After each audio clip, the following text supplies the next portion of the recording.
सत कबीर की दया अत आदरणीय गरीबदास साहेब जी की अमृतवाणी मंगलाचरण।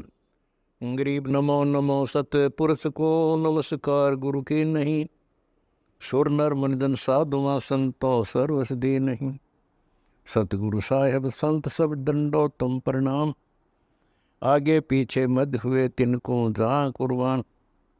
नराकार निर्विषम काल जाल व बंधनम, निर्लेपम निज निर्गुणम अकल अनुबेषुंडनम। सोहम सुरति समाप्तम सकल समाना निर्तल, उज्ज्वल हिरंबर हर दमंबे पर वह अथा है, वार पार नहीं मध्यतम। अनाहद मंत्र सुखसलाद मंत्र, अजोख मंत्र बेसुन मंत्र, निर्वाण मंत्र थीर है। आदि मंत्र युगादि मंत्र, अजल अभंगी मंत्र सदा सत्संगी मंत्र, लौलीन मंत्र गैर गंभीर है। सोहम सुभान मंत्र अगम अनुराग मंत्र, निर्भय अडोल मंत्र निर्गुण निर्बंध मंत्र, निश्चर मंत्र अनेक है। गैबी गुलजार मंत्र, निर्भय निराधार मंत्र, सुमरत सुकृत मंत्र, अगमी अबंच मंत्र, अदली मंत्र अलेख है। फजलम फराक मंत्र, बिन रसना गुणलाप मंत्र, झिलमिल जहूर मंत्र, सर्वंग भरपूर मंत्र, सैलान मंत्र सार है। निरंकार गरक मंत्र, तेज पुंज परख मंत्र, अदली अबंध मंत्र, अजप्पा निरसंद मंत्र, अविगत अनहद मंत्र, दिल में दीदार है। वाणी विनोद मंत्र, आनंद असोद मंत्र, कुर्सी करार मंत्र, अनबय उचार मंत्र, उज्ज्वल मंत्र अलेख है। साहिब सतराम मंत्र, साई निकाम मंत्र, पारक प्रकाश मंत्र, हीरंबर हुलास मंत्र, मौले मलार मंत्र, पलक बीज खलक है। कौन ब्रह्मा का पिता है, कौन विष्णु की माँ, शंकर का दादा कौन है, हमको दे बता। यह जानने के लिए कृपया सुनिए जगत गुरु तत्वदर्शी संत रामपाल जी महाराज के। राम रटत ना ढील करो, अर्दम नाम उचारे, अमी महारस पीजिए ये तत् बारंबार। गरीब कोट गऊ जय दान दे, कोट यज्ञ जो नारे, कोट कूप तीर्थ खने मिटे नहीं जममा। कोटिक तीर्थ व्रत करो और कोट गज कर दाने, गज माने हाथी, और कोटि अश्व विपरों दिए मिटे न खेचा ताणी। कोट गऊ जय दान दे, कोट जग जो नारे, और कोट कूप तीर्थ खने मिटे नहीं जम मारे। कोटिक तीर्थ व्रत करो और कोट गज कर दाने, गज माने हाथी, और कोटि अश्व विपरों दिए मिटे न खेचा ताण। गगन मंडल में रहत है अविनाशी आप अलेख, जुगन जुगन सत्संग है वो दर दर खेल बेख। वो परमात्मा नाना प्रकार के रूप बनाकर पृथ्वी पर आते रहते हैं, वैसे वो सतलोक में ऊपर गगन मंडल में रहता है वो भगवान। गरीब ऐसा निर्मल नाम है, निर्मल करे शरीर, और ज्ञान मंडलीक है चकवे ज्ञान कबीर। ऐसा निर्मल नाम है और निर्मल करे शरीर, और ज्ञान मंडलीक है और चकवे ज्ञान कबीर। एक ऐसा मंत्र है, ऐसा नाम है जो हमारे पाप कर्मों को समाप्त करके हमारे शरीर को, आत्मा को, सूक्ष्म शरीर को निर्मल कर देता है। निज नाम बिना निपजय नहीं, जप तप कर है कोटे, लख 84 त्यार है के मुंड मुंडाया गोटे। गरीब पंडित कोटि अनंत है, ये वक्ता कोट अनंत, श्रोता कोट अनंत है, पर बिरले साधु संत। तीन लोक का राज जय जीव को कोई दे, लाख बधाई क्या करे जय नहीं सतनाम से ने। यदि जिसके पास सतनाम नहीं है, चाहे उसको तीन लोक का भी राज मिले, कहते के बधाई गावे ही तो नरक की तैयारी कर। बिन भक्ति क्या होत है, भावे काशी क्रोत ले, मिटे नहीं मन वासना, बहुविध भरम संदेह।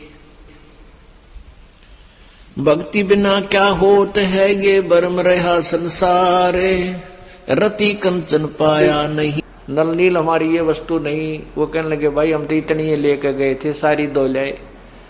तो दूसरे जो और सेवक जाते थे वो बताते थे भाई ये क्या करते हैं, ये तो बेका कपड़ा न बड़ा भगवान पता नहीं क्या बतलाऊं हम बैठ के एक तरफ, और ये बह जाते होंगे पानी में, इनको ध्यान नहीं है।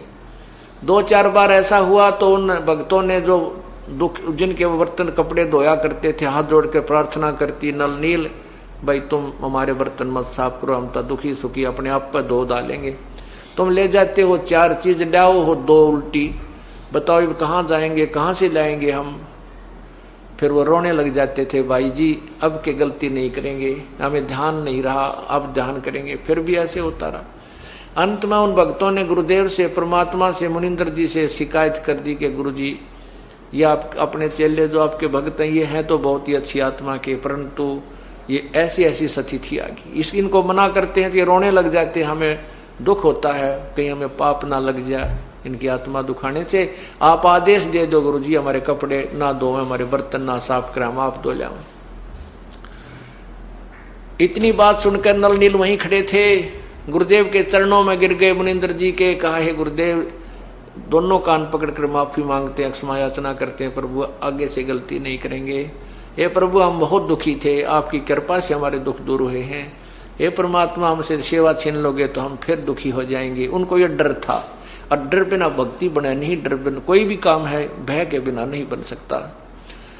इस प्रकार उन गुरु जी के चरणों में हाथ जोड़ के विनय की, प्रभु हमारी सेवा ना छीनना दाता, आगे से ध्यान रखेंगे। वो दूसरे कहते हैं महाराज जी ये तो आई बार यही कहते हैं, इनके बस की बात नहीं है, जाते भूल जाते हैं और हमारे बहुत नुकसान होता, हमने कई दिन यहाँ ठहरना है। तब प्रभु ने कहा कि बेटा आप खूब सेवा करो नल नील, आज तुम्हें आशीर्वाद दे देता हूँ कि तुम्हारे हाथ से पत्थर भी नहीं डूबेंगे जल के अंदर। उस दिन के बाद उनसे कोई कपड़ा या गिलास नहीं डूबा और उनके हाथ में यह शक्ति प्रभु कबीर अर्थात मुनिंदर जी की दी हुई प्राप्त हुई। सत साहिब। शेष आपको रात्रि में सुनाएंगे।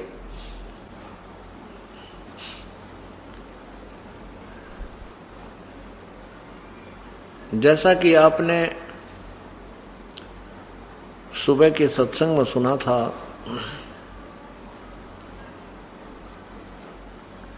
कि नल और नील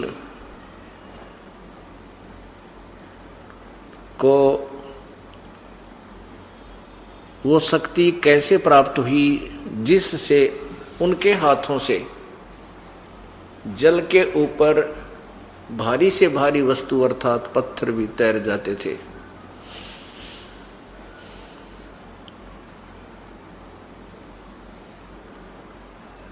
परमेश्वर चारों युगों में आते हैं। उनका वास्तविक नाम कबीर देव है। कबीर देव, हम उसे कबीर साहब कहते हैं। कबीर साहब, कबीर साहब का अर्थ है साहब माने भगवान, प्रभु, स्वामी, अल्लाह, खुदा, गॉड, राम, रब। साहब, साहिब कहो, साहिब कहो, साहब कहो, ये शर्फ ये केवल एक उच्चारण का अंतर होता है। ये साहेब राम, खुदा, अल्लाह, गॉड, रब, राम, ये सब शक्ति बोधक शब्द हैं।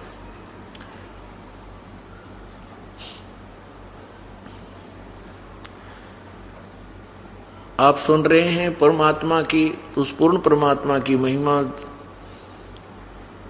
वो त्रेता युग में आए थे। किस नाम से आए थे? मुनिंद्र ऋषि के नाम से। नल नील को शरण में लेने के उपरांत मुनिंद्र ऋषि के रूप में परमेश्वर जगह जगह जाकर के अपने प्रवचन किया करते थे, अपने तत्व ज्ञान का प्रचार करते थे। इसी क्रम के अनुसार एक दिन श्रीलंका जहां का राजा रावण था उसमें परमेश्वर चले गए। श्रीलंका के अंदर एक चंद्र विजय नाम का भाट था, उसके पुत्र वधू, पौत्र पौत्री, ये कुल मिलाकर 16 सदस्य थे। परमेश्वर सुबह के समय चंद्र विजय भाट के घर के थोड़ी सी दूरी पर एक वृक्ष के नीचे विराजमान हो गए, एक साधु के रूप में, ऋषि के रूप में।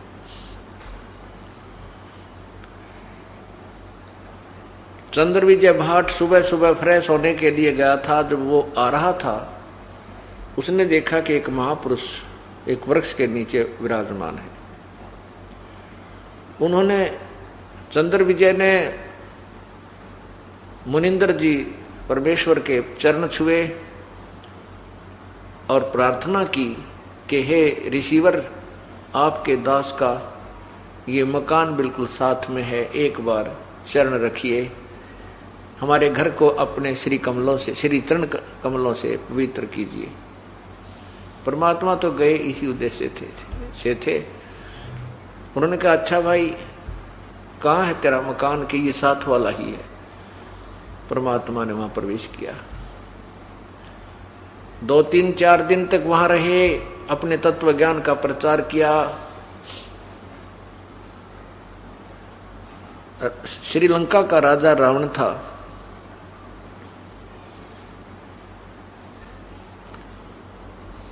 अपने तत्व ज्ञान का प्रचार करने लगे,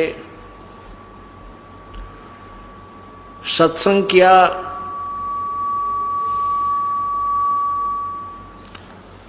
चंद्र विजय ने बहुत ध्यानपूर्वक परमात्मा की वाणी को सुना। श्रीलंका का राजा रावण भगवान शिव का उपासक था। तमोगुण भगवान श्री शिव का उपासक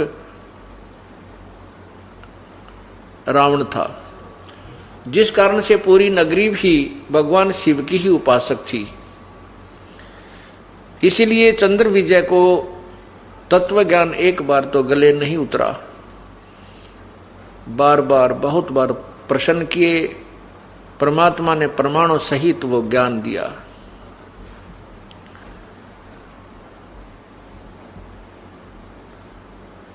चंद्र विजय को ये बात समझ में आ गई कि जो साधना हम कर रहे हैं ये बिल्कुल व्यर्थ है।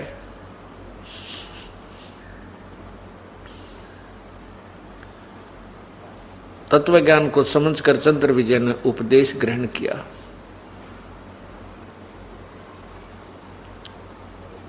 फिर परमात्मा वहां से चलकर अन्य स्थानों पर चले गए। चलते समय चंद्र विजय ने कहा था, हे ऋषिवर, हे गुरुदेव, अपने दास को संभालते रहिएगा।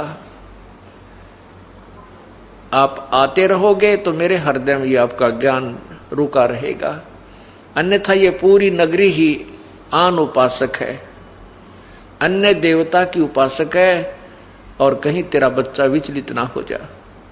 इस दृष्टिकोण से परमात्मा आते रहते थे। दूसरी बार जब परमेश्वर श्रीलंका में पहुंचे तो चंद्र विजय ने अपने सभी परिवार के सदस्यों को लाइन में ला दिया। उनको समझाया वो तत्व ज्ञान जो परमेश्वर से सुना था। दूसरी बार जब परमेश्वर यानी मुनिंदर जी श्रीलंका में चंद्र विजय भाट के घर पर गए तो सभी 16 के 16 सदस्यों ने उपदेश ले लिया।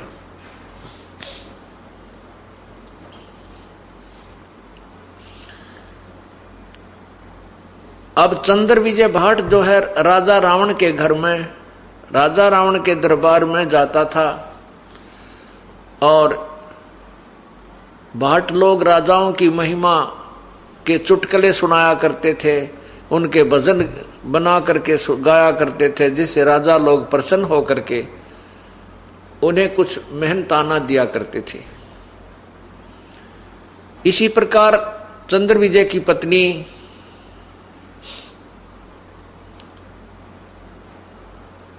मंदोदरी रानी के पास जाती थी, उसको ऐसे ही अच्छे बुरे चुटकुले सुना करके हंसाया करती थी, प्रसन्न किया करती थी, और जिस कारण से उसको भी कुछ मेहनताना मिल जाता था। अब परमात्मा दूसरी बार फिर चंद्र विजय के घर लगभग 1 हफ्ता रुके। सभी सदस्यों ने और चंद्र विजय की रानी करमवती ने भी, चंद्र विजय की पत्नी करमवती ने भी बहुत ही ध्यानपूर्वक तत्व ज्ञान को समझा, सृष्टि रचना को घोट लिया। अब पहले तो मंदोदरी के पास जाकर के वो करमवती ऐसे बेहुदे श्लोक सुनाया करती थी, अच्छे बुंडे चुटकुले सुनाया करती थी, रानी को हंसाया करती थी। अब वो करमवती मंदोदरी को ये अमृत ज्ञान सुनाने लगी, सृष्टि रचना सुनाने लगी, परमात्मा के द्वारा बोली वो अमृत वाणी सुनाने लगी, जो आत्मा का आहार है, आत्मा को जो खींचती है, जो परमात्मा की वाणी है, बोली है। कुछ दिनों के बाद मंदोदरी रानी को बड़ा इंटरेस्ट आने लगा और वो कहने लगी, है करमवती, ऐसा निर्मल ज्ञान, ये ऐसी बढ़िया बातें तेरे अंदर कहां से भर गई? तू तो निरा गंध भरे फिरे थी, शुभ बोलना तो तेरे को जो है ना कभी गंवारा नहीं हुआ, और ये अमृत ज्ञान तुझे कहां से प्राप्त हुआ?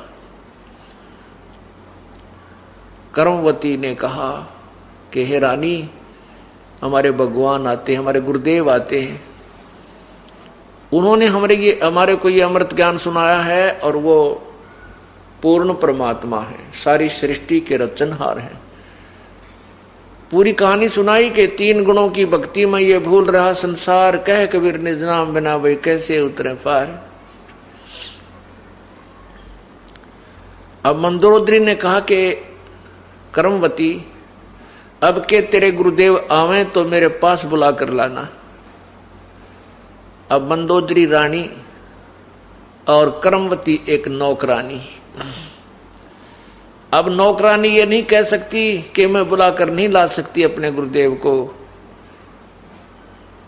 सत्संगियों यानी उपदेशी का बोलना भी विधिवत होता है, उसका बैठना भी शिष्टाचार से होता है, चलना फिरना भी उसका एक शिष्टाचार से होता है। ज्ञान को सुनकर के करमवती ने कहा कि आपकी आज्ञा सिरोधार्य है रानी, परंतु मेरी एक अर्ज है।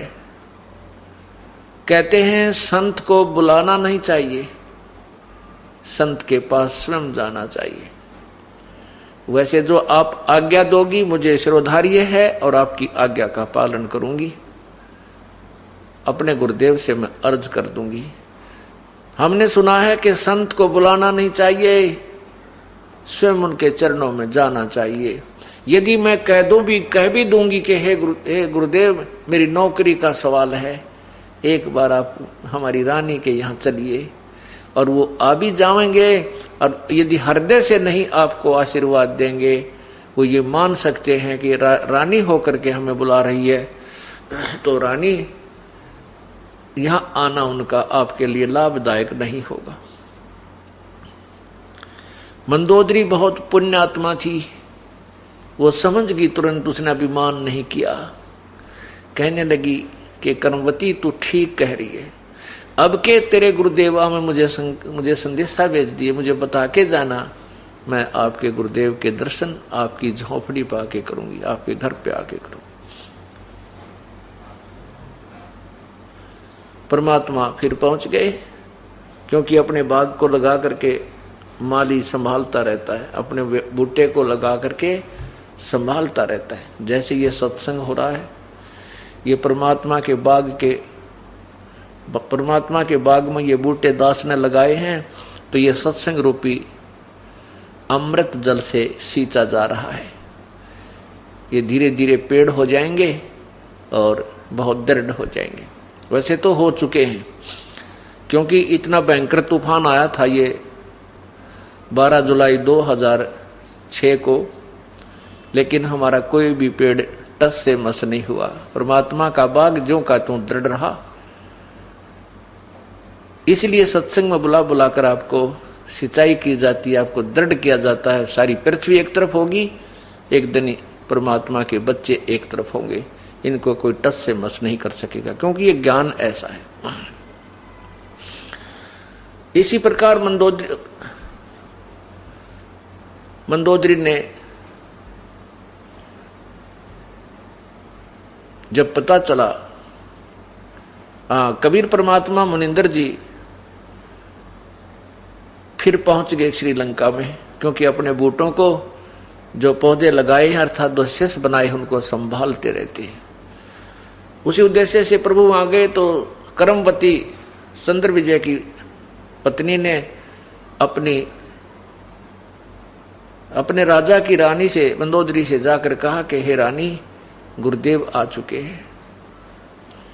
मंदोदरी तुरंत ही वहां पहुंच गई और परमात्मा के चरणों में शीश रखा। अभिमान नहीं किया कि मैं रानी हूं और एक साधारण से व्यक्ति एक ऋषि के आगे मत्था टेकूंगी। पुण्य आत्मा में ये लक्षण होते हैं, उसके बस की बात नहीं होती। उसके पिछले पुण्य इतनी कमाई होती है, उसके अंदर इतनी कीमत होती है, वह स्वतः झुक जाती है। जैसे भक्तिहीन प्राणी होते हैं जिनके पूर्व जन्म की कोई भक्ति नहीं होती, या इस जन्म में भी उसने कोई ऐसी क्रिया नहीं प्राप्त हुई जिससे उसमें भक्ति धन प्राप्त हो, उसे भक्ति धन इकट्ठा हो, अर्थात उसकी कोई भक्ति बन रही हो, तो वो व्यक्ति आकड़ नहीं पाड़ा करे, वो झुकता नहीं, वो अभिमानी होता है। ऊंट की तरह ऊपर न गर्दन करके चलेगा और चौड़ी टांग धरेगा। ऐसा जब तक तो हो सकता है पुण्यात्मा को ज्ञान ना हो, तो अनजानपने में कोई भी ऐसे अभिमान कर सकता है, कोई भी इस प्रकार की क्रिया कर सकता है। जब ज्ञान हो जाता है फिर उस पुण्यात्मा में वो प्रक्रिया नहीं रहती, वो सीधा एक सभ्य व्यक्ति की तरह चलता है, सभ्य व्यक्ति की तरह व्यवहार करता है, और उसके अंदर एक इतना गुण आ जाता है कि वो परमात्मा के दरबार में झुके बिना नहीं रह सकता। ये उसकी जैसे सरसों होती है, सरसों होती है, जब तक सरसों की फली कच्ची होती है उसकी कीमत नहीं बनती, उसमें दाना नहीं बनता, तो ऊपर को खड़ी रहती है ऐसे। और जो जितनी भी वो परिपक्व होती जाती है उसमें सरसों का दाना बन जाता है, उसमें वजन बन जाता है, उसकी वैल्यू बन जाती है, कीमती बन जाती है, तो वो झुकना शुरू कर देती है और अंत में इतनी झुक जाती है कि जमीन को छूने को हो जाती है। उसमें उसकी कीमत बन गई, सरसों के दाने उसमें भर गए फलियों में, वो कीमती बन गई। और जब तक वो कच्ची थी उसमें वो ना किसी कर्म की नहीं थी, ना उसका खल बने ना तेल बने, तब तक वो आकड़ पाड़ रही थी, ऊपर ने ऐसे खड़ी थी। जितनी कीमत होती चली गई उतनी ही वो झुकती चली गई। ठीक इसी प्रकार जो पुण्यात्मा पूर्व जन्म की कमाई से परिपक्व भरे हुए हैं, कुछ शेष रह गई थी, वो उसमें पार ना हुए, अब सत्संग में आते हैं तो वो झुके बिना रह ही नहीं सकते। उनका स्वभाव, हम तो पत्थर के सामने प्रणाम किया करते थे, 2 ईंट लगा करके माता बना रखी होती जिस पर कुत्ते मुत्या करते, हम उस पर भी नमस्कार किया करते थे, क्योंकि हमारे अंदर वो गुण था, हमारे अंदर वो कीमत थी, भगवान का धन था, वो हमें झुकाए बिना छोड़ता नहीं था। और अब तो हमें रास्ता ही अकॉर्डिंग टू शास्त्र मिल गया। अब तो झुकन की बात छोड़, कोई नाट गर्दन मांगे तो भी सहर्ष स्वीकार दे देंगे परमात्मा, कभी ले लीजिए। पुण्यात्माओं के अंदर ये गुण होता है। मंदोदरी पूर्व जन्म की भक्ति से युक्त थी, इसलिए उसको उसी सौभाग्यवश उसको संत के दर्शन हुए, परमात्मा के दर्शन हुए, और जाते ही चरणों में मत्था टेक दिया। परमात्मा ने शीश पर हाथ रखा कि कहा, आओ महारानी, यहां दास के पास कैसे आना हो गया। मंदोदरी ने कहा, नहीं, मैं आपकी बच्ची हूं, मैं आपके बच्ची हूं, और हे प्रभु, मैं का ज्ञान सुनना चाहती हूँ। प्रभु ने 10-20 मिनट आध घंटा उसको सत्संग दिया। पुण्यात्मा थी, क्योंकि पहले वो कर्मवती से बहुत कुछ सुन चुकी थी, और फिर सामने परमात्मा बैठे।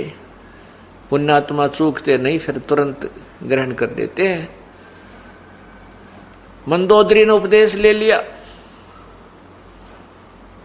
उपदेश लेने के बाद वो फिर जो ज्ञान परमात्मा से सुना था, कर्मवती से सुना था, परमात्मा द्वारा बताया हुआ, उसको स्वयं भी ग्रहण कर लिया। इस तत्व ज्ञान के अंदर एक और खासियत है कि जिस समय प्राणी स्वयं इस ज्ञान से पूर्ण परिचित हो जाता है, फिर उसके अंदर एक ऐसी प्रेरणा बनती है कि भाई को भी बता दूं, बहन को भी बता दूं, रिश्तेदार को भी बता दूं, कोई मिला दोस्त मित्र उसको भी सुना दूं, सहेली को भी सुना दूं, इसका भी कल्याण हो जाए। इसी दृष्टिकोण से मंदोदरी ने अपने देवर विभीषण से ये तत्व ज्ञान सुनाया। विभीषण ने कहा कि मंदोदरी, आप तो डांडी मार्गी, आप अकेली नाम ले आई, मुझे क्यों नहीं बताया आपने? मैं भी परमात्मा के दर्शन करता और उपदेश ले लेता। मंदोदरी ने कहा कि फिर कभी प्रभु आएंगे तो मैं अवश्य आपको बताऊंगी। परमात्मा ने फिर जाना ही था। जाते ही विभीषण ने कोई आनाकानी नहीं करी और चरणों में शीश रख दिया, परमेश्वर के उपदेश ले लिया। अब कुछ दिनों के उपरांत मंदोदरी के मन में आया कि मेरे पति रावण भी यदि परमात्मा की शरण में आ जाएं तो इनका कल्याण हो जाएगा। अब प्रभु ने जो ज्ञान दिया था मंदोदरी रावण को बताने लगी। रावण बहुत नाराज हो गया, कहने लगा तू बैकाली किसी ने, और भगवान शिव से ऊपर कोई शक्ति नहीं है। मैंने भगवान शिव की भक्ति की और अपने यहाँ से धड़ काट के उसके ऊपर चढ़ा दिए, उसको समर्पण कर दिए। उन्होंने मुझे वापस शीश दे दिया, मुझे सोने की लंका बख्श दी। मैं आज सिद्धि युक्त हूँ, आकाश में उड़ जाता हूँ, मेरे पास ये पावर है। पागल तू किस चक्कर में पड़गी? किसने बहका लिया तेरे को? मेरे को ये शिक्षा देने की आवश्यकता नहीं है मंदोदरी। मैं भगवान शिव से अतिरिक्त किसी को नहीं मानता, ना मानूंगा। अब यहां परमात्मा उदाहरण देते हैं कि एक कोयल पक्षी होता है, कोयल, और कोयल जो मादा है वो अलग से घोंसला बना करके अंडे नहीं देती, बच्चे नहीं उत्पन्न करती, क्योंकि कौवे जो होते हैं वो कौवे और कौवी उस कोयल के अंडों को खा जाते हैं, वो उनको सफल नहीं होने देते, उनमें से बच्चे उत्पन्न नहीं होने देते। तो कोयल क्या फार्मूला अपनाती है? मादा कोयल जब अंडे दे देती है किसी घोंसले में, और जिस समय वो कहीं चुग्गा चुगने जाती है मादा कौवी, तो पीछे से वो मादा कोयल उस कौवे वाले घोंसले में जहाँ पहले 2 अंडे दे रखे होते हैं, अपने अंडे उस समय उत्पन्न कर जाती है। अब वो कौवी आती है, वो देखती है 4 अंडे हैं, वो पहचान नहीं पाती मेरे कौन से हैं, दूसरे के कौन से। इस दृष्टिकोण से वो चारों को ही से देती है, चारों को ही वो सफल कर लेती है, उसमें से बच्चे निकल जाते हैं। जब वो बच्चे बनते हैं तो एक जैसा कलर होता है, एक जैसी उनकी क्रिया होती है, उनमें कोई पहचान नहीं कर सकता ये कौन सा कौवे का है, कौन सा कोयल का। अब कोयल देखती रहती है, दूर बैठकर वृक्ष की टहनी पर देखती रहती है कि मेरे बच्चे उड़ने लग गए कि नहीं, और पहचान कोयल को भी नहीं होती कि मेरे कौन से हैं, कौवे के कौन से। और पहचान हो जाए तो वो उनको ले नहीं सकती, क्योंकि वो उस कौवे के साथ घुल मिल चुके हैं। तो क्या फार्मूला अपनाती है? दूर पेड़ पर बैठकर वो कुहू कुहू की आवाज लगाती है। जो कोयल के बच्चे होते हैं वो ऐसे देखते हैं, वो क्योंकि जब वो उड़ने लग जाते हैं, देख लेती है कि दूर तक उड़कर चले जाते हैं, फिर वापस आ जाते हैं, उस समय वो कुहू कुहू की आवाज लगाती है दूर पेड़ पर बैठकर। अब वो कोयल वाले दोनों बच्चे ऐसे चारों तरफ नजर घुमाते हैं कि ये आवाज कहां से आई। फिर वो उड़कर उस आवाज की तरफ चल पड़ते हैं। उधर से कवि देखती है कि तेरे बच्चे गए, वो उनके पीछे दौड़ती है। वो काफी दूर वो कोयल फिर उड़कर आगे चली जाती है, कुहू कुहू करने लग जाती है। कोयल के बच्चे फिर आगे उड़ जाते हैं, अपनी माँ के बोली को की तरफ भाग लेते हैं, उड़ जाते। अब वो कवि सोचती है कि ये तो गए, कहीं मेरे दूसरे बच्चे भी ना चले जाएं। वो वापस आ जाती है और कोयल अपने बच्चों को साथ लेकर चली जाती है। पुण्यात्माओं, परमेश्वर ने अपनी पुण्यात्माओं को, जो पहले किसी समय में, किसी सतयुग त्रेता द्वापर कलयुग में परमात्मा की भक्ति से जो परिपक्व हुए हैं, उनको इसी काल के लोकों में जो केवल ब्रह्म की साधना करने वाले, आन उपासना करने वालों के ही घोंसलों में, उन्हीं के घरों में जन्म दे दिया। और अपनी अमृत वाणी की बोली को फिर बोला। जो परमात्मा के बच्चे हैं वो तो तुरंत समझ जाते हैं। जो पूर्व जन्म की कमाई जिनके साथ है, कभी परमेश्वर के चरणों में जो पुण्यात्मा रही हैं, वो तो तुरंत समझ जाती हैं और तुरंत ही नाम ग्रहण करके अपनी क्रियाएं शुरू कर देती हैं। एक घर में 4 सदस्य हैं, दोनों नाम ले लिया, 2 कति नहीं मानते, चाहे कितना समझा दे, विरोध करते तो समझ लेना कि वो कोयल के बच्चे नहीं हैं। वो पिछले जन्म में कभी भक्ति प्रभु की नहीं कर पाए। इसी प्रकार परमात्मा कहते हैं, हमारी बोली बोल है सो देसी मारा। हमारी बोली वो लह माने पहचान है, जो देसी मारा, जो हमारे देश में जाने योग्य, यानी उसकी प्रक्रिया प्रारंभ हो चुकी है, वही हमारे इस वाणी को, हमारे उद्देश्य को समझ सकता है।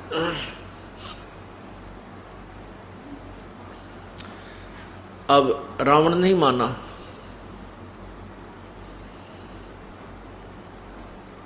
एक दिन कुछ समय उपरांत रावण ने एक और उत्पन्ना कर दिया। भगवान श्री राम को वनवास मिला हुआ था। वनवास से सीता को रावण ने अपहरण कर लिया। अपहरण करके लंका में नौलखा बाग में लाके रोक दिया, छुपा दिया। वहां उसको अपनी पत्नी बनने के लिए परेशान किया जाने लगा, लेकिन सीता ने उसकी बात को नहीं स्वीकारा। रावण ने बहुत यातनाएं दी। एक दिन परमात्मा फिर चले गए लंका के अंदर।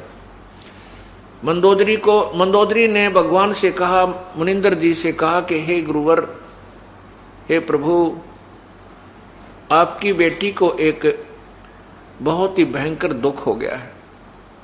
परमात्मा ने पूछा, क्या कष्ट आ गया बेटी? मंदोदरी ने कहा कि मेरा पति किसी औरत को उठा लाया है और उसको नौलखा बाग में बंद कर रखा है। वो उसको पत्नी बनाना चाहता है। हे प्रभु, आप किसी प्रकार इसको समझा दो, यो गलत काम ना करे और आपके चरणों में आ जावे।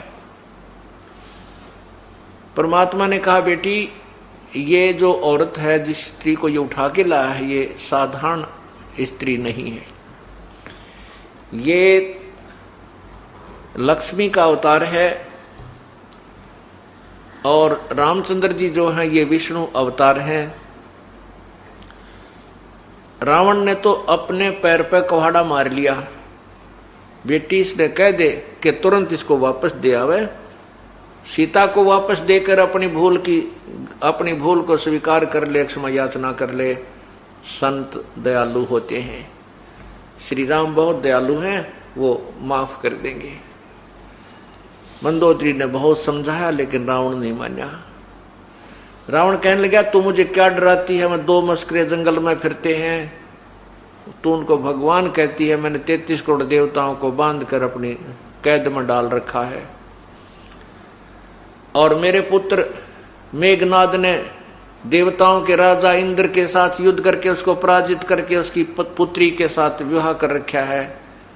एक कायर औरत तो मुझे क्या शिक्षा देती है, इन 2 जंगली लोगों से मुझे डराती है, इनको भगवान बताती है। मैं इस सीता को वापस नहीं दूंगा। मंदोदरी ने परमात्मा से कहा, हे परमेश्वर, मेरे पति देव को एक बार आप अपने मुख से समझा दो, यदि वो नहीं मानेगा तो फिर मैं विधवा भी हो जाऊंगी, मुझे दुख नहीं होगा। परमात्मा ने कहा बेटी ठीक है, जाता हूं, बाकी इसकी बुद्धि विनाश काल होने से विपरीत हो चुकी है। अब परमात्मा मुनिंदर जी रावण के राज दरबार के सामने खड़ा था, खड़े हो गए। पहरेदारों से कहा कि भाई मुझे राजा से मिलना है, मेरा संदेशा भिजवा दो।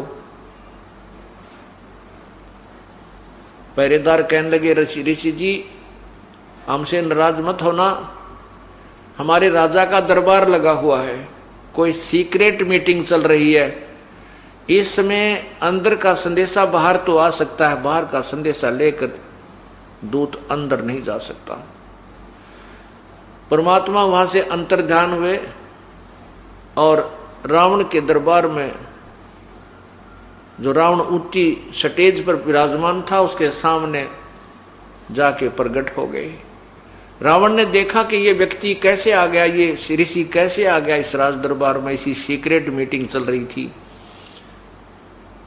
किसने आने दिया? उन पहरेदारों को बुलाओ और उनकी गर्दन को कलम कर दो। बड़ा क्रोधी था रावण, क्योंकि तमोगुण का उपासक था, भगवान शंकर का उपासक था। परमात्मा ने कहा कि रावण, आपके पहरेदारों ने मुझे मना कर दिया था, उन्होंने बाहर से लॉक लगा रखा है, अंदर आने का कोई रास्ता नहीं है। रावण ने पूछा फिर आप कैसे आए? प्रभु ने कहा कि मैं ऐसे आया, अंतर्ध्यान हो गए, अदृश्य हो गए और फिर प्रकट हो गई, कि मैं वहां से अंतर्ध्यान हो गया, तेरे दरबार के अंदर प्रकट हो गया हूं, मैं ऐसे आ गया। अब रावण ने देखा कि तो कोई संत है, सिद्धि युक्त है, शक्ति है इसमें, कुछ थोड़ा सा नरम हुआ, बोला कि क्या काम आया है बता मुझे। परमात्मा ने कहा कि रावण, जिस देवी को तू उठा लाया है ये आम स्त्री नहीं है, ये लक्ष्मी का अवतार है, श्री राम विष्णु रूप, जो श्री राम जी आए हुए हैं विष्णु ही समझो, और इस सीता को वापस देकर अपने जीवन की भीख मांग ले।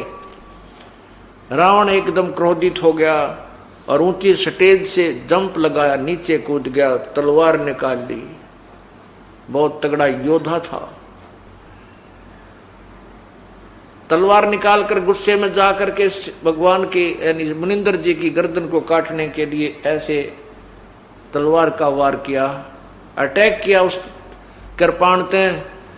परमात्मा पहले एक झाड़ू की सीख हाथ में लिए हुए थे, झाड़ू की सीख, उस सीख को उसकी तलवार के सामने ऐसे कर दिया और रावण ने ऐसे क्रोधित होकर के 70 बार अंधाधुंध क्रोध में 70 बार ऐसे कटाए कट 70 बार किए, 70 बार अटैक किया, लेकिन उस सीख को निशान भी नहीं हुआ और रावण का पसीने आगे बाजू दुखने लगी। तो परमात्मा ने कहा देख नालायक, इस निशान के, इस सीख के निशान भी नहीं है तेरी तलवार का, आंख खोल ले। अब रावण समझ गया कि तो भाई कोई अपरंपार शक्ति है, पर यह अभिमान बहुत बुरी चीज है, जीव को ठिकाना नहीं आने देता। वो वापस जाकर के अपने राज उस बैठ करके सिंहासन पर कहने लगा, ऋषि जी तू जा चाहे ना जा, मैं तेरी बात ने कति स्वीकार नहीं करूं। परमात्मा बोला ना स्वीकार करे तो कुएं में पड़े, मैं यूं चला भाई, वापस आ गए। अब कहते हैं विनाश काले विप्रता बुद्धि, कोई अच्छा ज्ञान दे तो भी कड़वा लगता है, चाहे भगवान क्यों ना आ जा।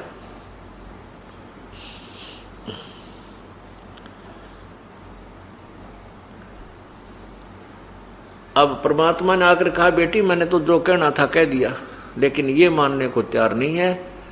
अब इसके बाद मैं भी इसको कोई सलाह राय नहीं दूंगा।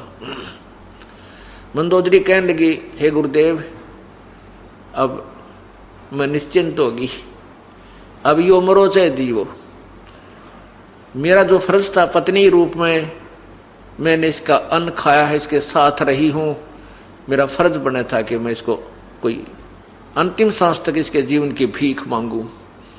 अब ये नहीं मानता है तो प्रभु यू मर जाएगा, मैंने कति मुझे दुख नहीं होगा।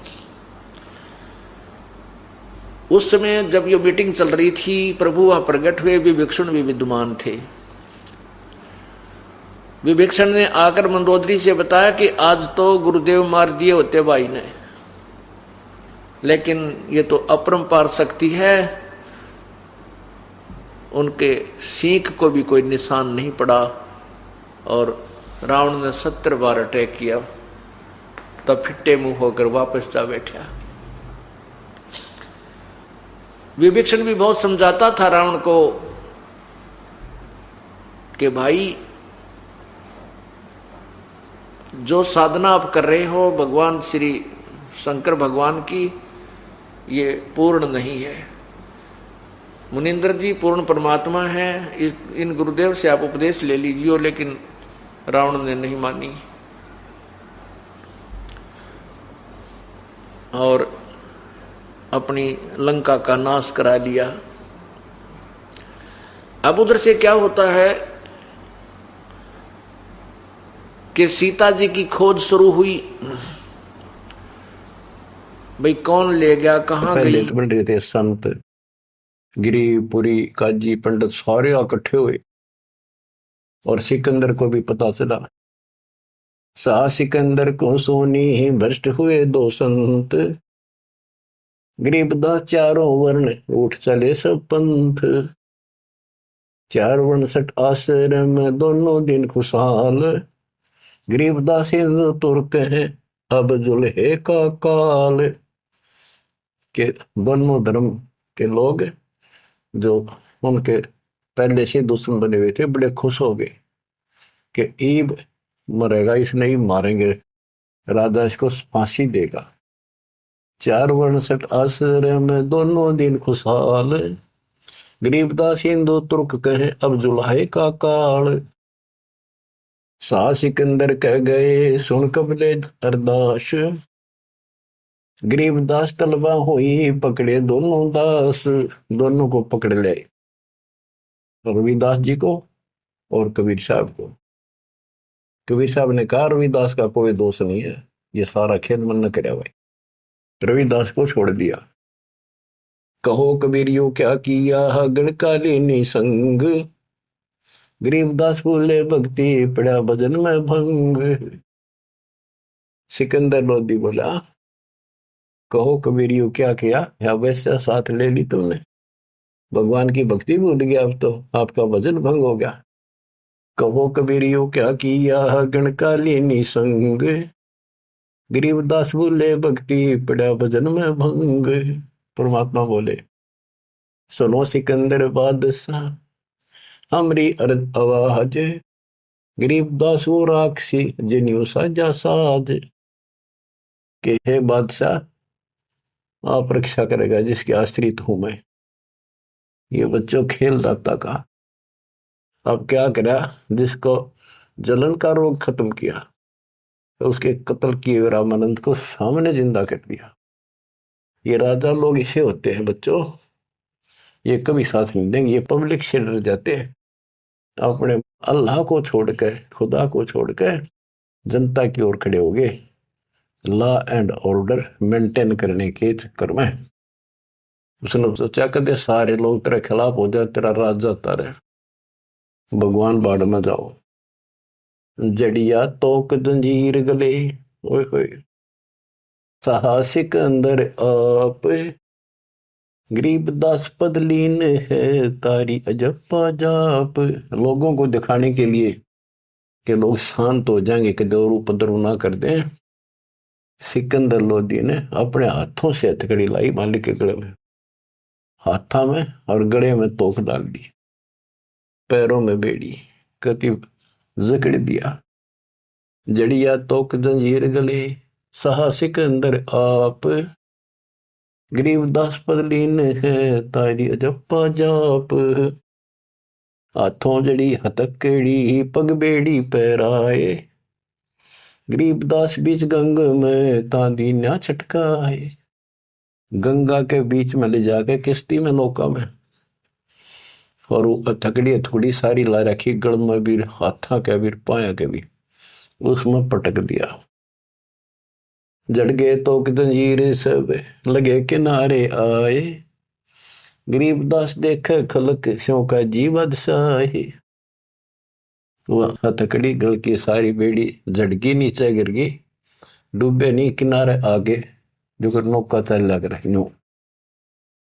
और कहते वहां काजी देखे, सारा जनता देखे, खलक खलक, और बादशाह वहीं खड़ा निकट सी आगे। नीचे नीचे गंगा जल, ऊपर आसन थी रे, गरीबदास डूबे नहीं, बैठे अदर कबीर।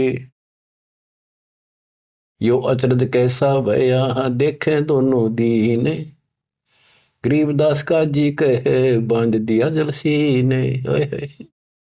नीचे नीचे गंगा जल, ऊपर आसन थीर, न बैठे बंदी छोड़, नीचे जहाल जा रही है।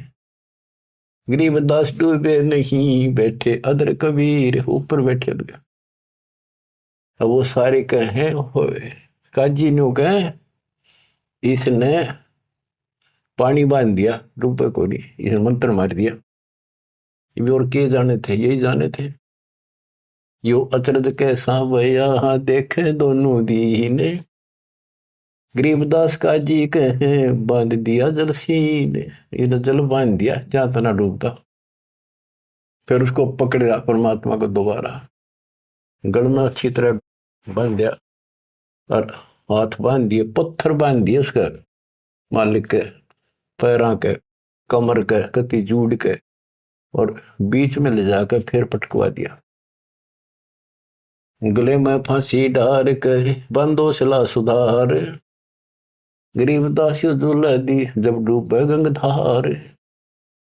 यह सलाह बढ़ाई कि इसने पत्थर बांधो सिला, गले में फांसी डार कर, बांधो सिला सुधार, गरीबदास झूले दी, जब डूबे गंगधार। शिला धरी जब नाव में, बांधी गले कबीर, गरीबदास फंद टूट गए, ना डूबे गंग नीर। वह शिला जो पत्थर था, वो सिकंदर की तरफ आया पानी में, जैसे नौका चला कर, और मालिक ठीक ठाक नौके में बैठे जल के ऊपर। शिला चली सा और को, देखे का सी ख्याल, दास गरीब कबीर का, आसन अदर हमाल।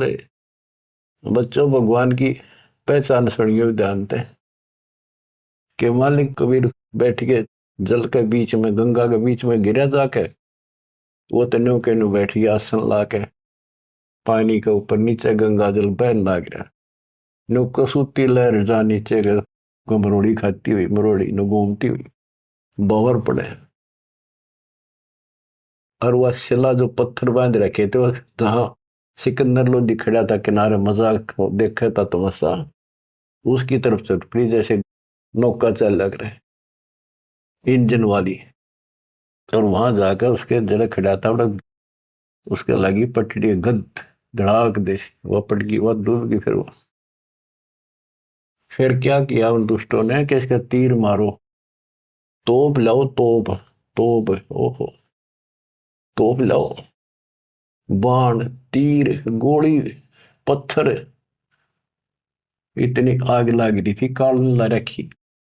अपने बाप को हमने ऐसा जुल्म किया उसके साथ बच्चों, पर वो बाप है, वो दुख नहीं मानता। वो हमारा वास्तव बाप है। इस कच्चे शरीर का बाप तो ईसाई है, वो पक्के शरीर आत्मा का बाप है।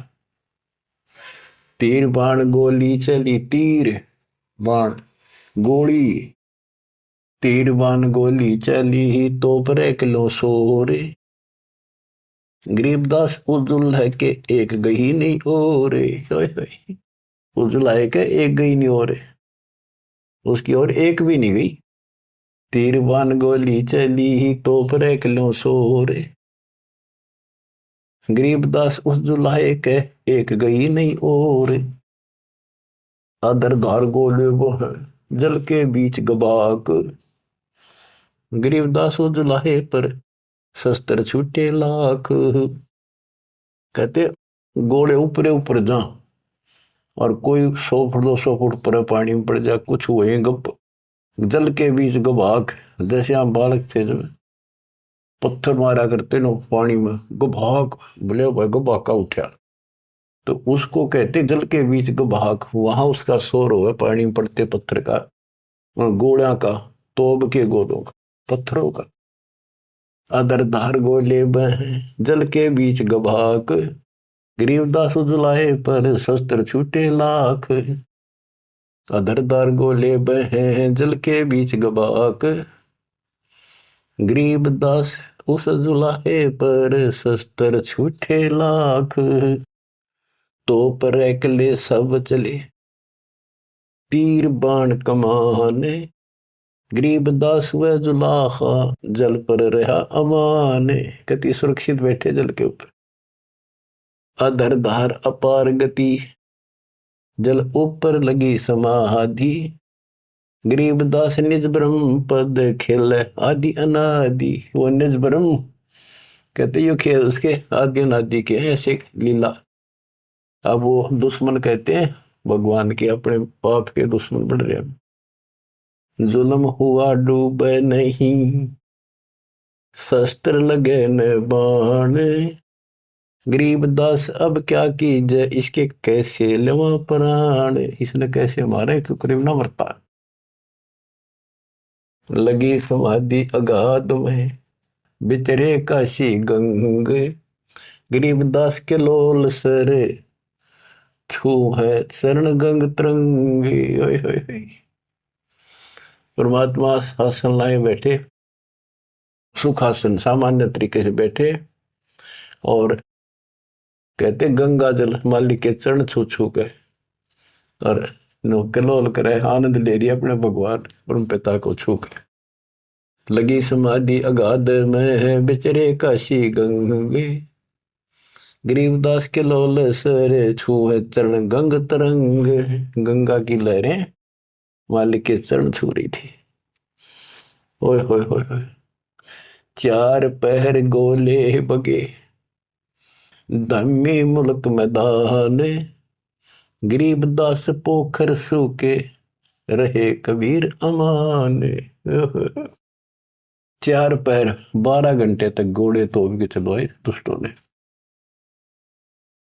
और वो घोड़े को तो वहीं पड़ जा। कोई 200 फुट दूर गंगा में पड़े, कोई दूर जाकर पड़े किसी तालाब में, वो तालाब भी सूख गए। गेर ऐसी जगह दाता कोई और नुकसान ना हो, ऐसी जगह गेरों न ठाको तो उसके हाथ में दाता रखे।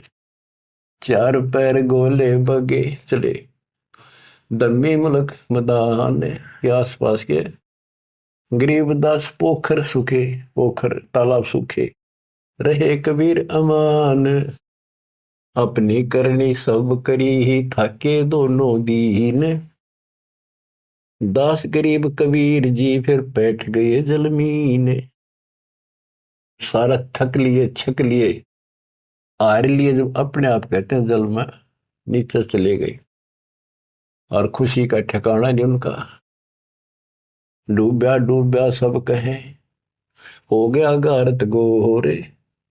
गरीबदास कब ले धैनी तुम आगे क्या जोरे। और सिकंदर लोधी की बड़ाई करें कि बादशाह आपका आगे के चल रही थी नीच की, डूब गया, हो गया गारत घोर, खत्म होया भी सदा के लिए।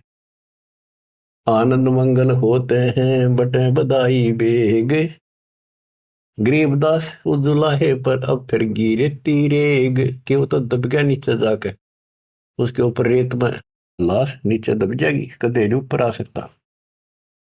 आहा, फिर खुशी बांटते हैं, मिठाई बांटते हैं, हाथियों पर चढ़कर ढोल बजाओ, हर नाचते कर रहे हैं, हस्ती घोड़े चढ़ते हैं, पान मिठाई चीरे, गरीबदास काशी खुश, बूढ़ गए गंग कबीर, सारी काशी खुश होगी कि कटी रात उसकी मर गया।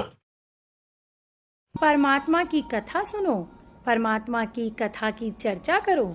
इसके अतिरिक्त जो भी बातें करते हो, सुनते हो, वह सब व्यर्थ है। ऐसे ही आध्यात्मिक वीडियो देखने के लिए हमारे चैनल विश्व विजेता संत रामपाल जी महाराज को